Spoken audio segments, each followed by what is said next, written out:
ছোট্ট একটা অ্যাক্সিডেন্ট, মুহূর্তেই উত্তপ্ত দুই ড্রাইভার। এমন পরিস্থিতিতে আপনি কি করতেন? প্রতিদিনই রাজধানীর রাস্তায় এমন ঘটনা ঘটে। ছোট্ট একটা ধাক্কা থেকে সৃষ্টি হয় বড় ধরনের ঝামেলা, দোষারোপ, চিৎকার, এমনকি হাতাহাতি পর্যন্ত। অ্যাক্সিডেন্টের পরবর্তী করণীয় কি? প্রথমে গাড়ি নিরাপদ জায়গায় সরিয়ে নিন এবং নিজে ও আশেপাশের মানুষের নিরাপত্তা নিশ্চিত করুন। ঠান্ডা মাথায় কথা বলুন, ভুল কার সেটা নিয়ে ঝগড়া না করে সমাধানের দিকে এগোন।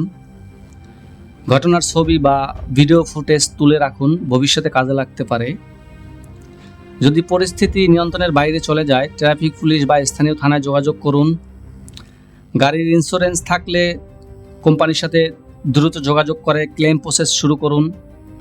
ক্ষতিপূরণ নিয়ে দ্বন্দ্ব হলে আইনি সহায়তা বা স্থানীয় মীমাংসায় যান। সড়কে দুর্ঘটনা হতেই পারে, কিন্তু আপনার আচরণ দেখিয়ে দেবে আপনি কতটা সচেতন ও দায়িত্ববান একজন চালক। নিজে সচেতন হন, অন্যকে সচেতন করুন। ভিডিও ভালো লাগলে দ্য সবুজ এক্সপ্লোরার সাবস্ক্রাইব করুন এবং কমেন্টে মতামত দিন। ধন্যবাদ সবাইকে। আসসালামু আলাইকুম।